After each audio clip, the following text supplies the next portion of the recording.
Today, we will be looking at the 7 golden rules of wealth that the rich have been hiding from you. If you're wondering what's special about these rules, keep watching.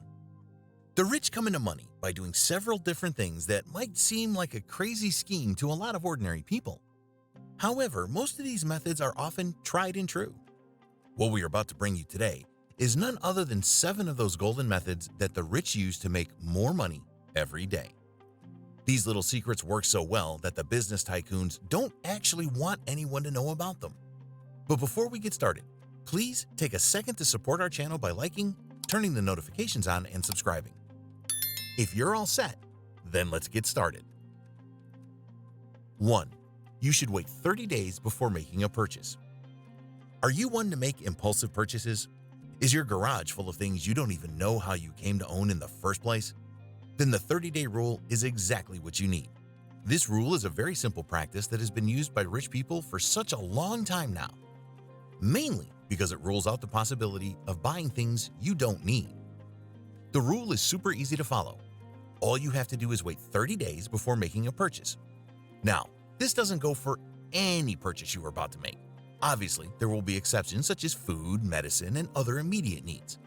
However, if you catch yourself buying something out of a want and not a need, then this rule is worth following. Start by putting the item of your desire in your online shopping cart, or make a note to go back to the physical store and purchase the item within 30 days' time. Once 30 days have passed, one of 2 things might happen. Your first possible scenario is that you might no longer want the item to begin with. This happens more often when people experience a shopping craze or need retail therapy. Once your desire for an item fades, you will dismiss it as something you no longer need or want. Therefore, you will have avoided an unnecessary purchase and saved yourself some money. The second possible scenario, however, goes a little differently than this. After 30 days have passed, if you find yourself to be in a position where you're still ogling at the item you have on your wish list or cart, then you're most likely passionate about it. When the desire does not fade away, you might come to realize that the item you want to purchase will likely bring you some comfort or joy, at which point you should just go purchase it. After starting to use the 30-day method, you will begin to realize that the things you own have started to make you happier. You might also notice that you have less clutter, matched with more money in your bank account. 2. You should always put some savings aside before starting to spend money. You might be thinking that the rich have plenty of money to go around, and sure, most of them do. But you need to understand that this kind of wealth is built and not earned overnight. If the multimillionaires you see all over social media are able to take expensive vacations all over the world and purchase fancy cars and clothes, it's because they've been saving up for it. We get it. It sounds silly at first. Because why would a rich person need to save up for something they want to buy when they can just go and withdraw a large sum from their bank account and spend it as they please? Right? Well, it's not that simple. Unless people come from old money, meaning that they haven't inherited a large amount of cash from their extra rich ancestors, they probably had to build their wealth. What rich people don't tell you about building wealth is that once they build it, they don't take kindly to the idea of spending from it unless they have more money to back them up. So yes, even people like Elon Musk could be saving up to get the next iPhone. By putting some money aside for each purchase they make, the rich are able to balance out their spendings and their income. Think of it this way. Let's say you want to purchase a bag that totals at $300. You could either spend $30 over a course of 10 months and not break the bank, or you could withdraw all $300 at one go. When you choose to do the latter, you're losing money instead of using your money to invest into things that can make you more money. It's foolproof. So remember, save first, spend later. 3. You should have a physical journal where you write down all of your thoughts. As times evolve, storing things digitally and getting rid of paper clutter becomes more and more common. So much that people are now resorting to digital planners instead of real ones, and therefore spending tens of thousands of hours on their mobile devices. Books, notebooks, and any other thing of paper that you can think of now resides in a compact little tablet or phone. However, going digital is not always the best option. You can lose your data during power outages or accidentally trash a new business idea that could have made you millions of dollars in revenue. This is why the rich choose to stick with old-fashioned pen and paper most of the time. If you were to walk into the office of a prominent business person right this second, you would likely find some sheets of paper and some notebooks around their desk and or in their drawers. Why, you ask? There are several reasons why the rich keep using pen and paper instead of going digital, but the most common of them is the therapeutic effect that writing has on the human psyche. Using a pencil to get words and doodles out is a form of therapy in itself, so not only are they taking notes of important ideas, but they are also exercising mindfulness by using a notebook.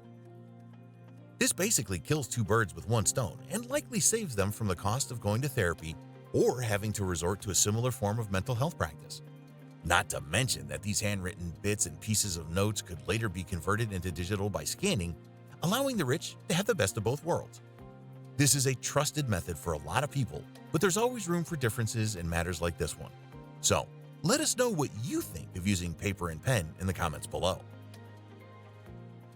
4. You should always be open to learning in order to make money.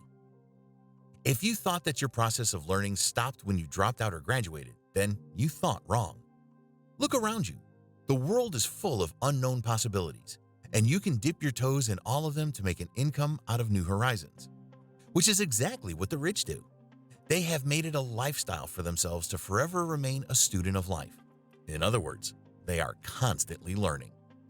This endless growth leads to new and bright business ventures that multiply their income even by tenfold sometimes. So, let's talk about how you can use this little trick to your own advantage. You might be thinking that you don't have the resources that rich people have. However, you don't necessarily need access to a lot of things for learning. Nowadays, if you have access to platforms like YouTube and Skillshare, it means that you have access to a large number of private tutors. Not to mention the multiple masterclasses that have been circling the internet for the past decade. If you do a little digging of your own, you can easily find a budget-friendly and suitable option for your needs. From there, you can focus on developing new skills that will feed up your bank account. 5. You should stop buying into the hive mind. It is not your friend. Do you identify as a trendsetter or a trend follower? Because there is a big difference between the former and the latter. While going with the flow of trends has its benefits in terms of visibility, being the creator of the flow holds so much more power than you know. The rich are trendsetters, not followers. They do not buy into the hive mind. Have you seen Bill Gates go out of his way to fit into a random trend like drinking chlorophyll water? Probably not, because it has no use for his platform. He can't make money out of drinking chlorophyll water the way a fitness influencer like Daisy Keach can. Imagine if every successful business person followed the same old boring trends. The world would be chaotic. When you don't buy into the hive mind, you have more space to focus on what serves you right and what grows your platform, therefore growing your income. Going with the flow of trends will likely distract you from achieving your goal, and you will find it harder to get to the top. Instead, you should try to put on your tunnel vision and focus on your end goal. 6. You should know that reading makes you money. Reading might or might not be your best friend. It's not for everyone, which is fine. But if you want wealth and success, you should devote a little portion of your day to get some reading done. We aren't saying that you need to read classics from cover to cover, but having a glance at some newspapers to stay on top of your market couldn't possibly hurt you. If you are feeling particularly smart-pantsy that day, you could even opt for an educational nonfiction book that might help make your business boom. With all that said, if you find joy in reading, you can channel your passion into a practice that can become your next big secret weapon. By targeting important books and articles in your niche, you can stay on top of the trending topics and act accordingly. This helps you become a trendsetter and progress faster toward your aim of becoming a successful and wealthy person. 7. You should not wait on making investments. Act now. Imagine going back to a time when Google was selling shares for so cheap you could buy half the company. If you had such an opportunity, you would likely take it in a heartbeat, knowing how successful Google was going to be. The same strategy should apply to every single investment you make today and every other day going forward. As the cool kids like to say, you snooze, you lose. Waiting for a long period of time before making an investment could cause you emotional and financial distress. So if you see any potential in a business, we suggest that you give them your money right this instant. Who knows? Maybe your next startup investment will be big enough to dethrone giants like Microsoft in the next decades, and you'll be the genius who discovered them. And that marks the end of our video. If you enjoyed watching this, then be sure to let us know by giving us a thumbs up. Want to be the first to know when we have a new video? Then turn on the bell to be notified every time we upload one. Finally, if you're looking for something to binge on, you can click on the video that's currently on your screen. We'll see you in our next video.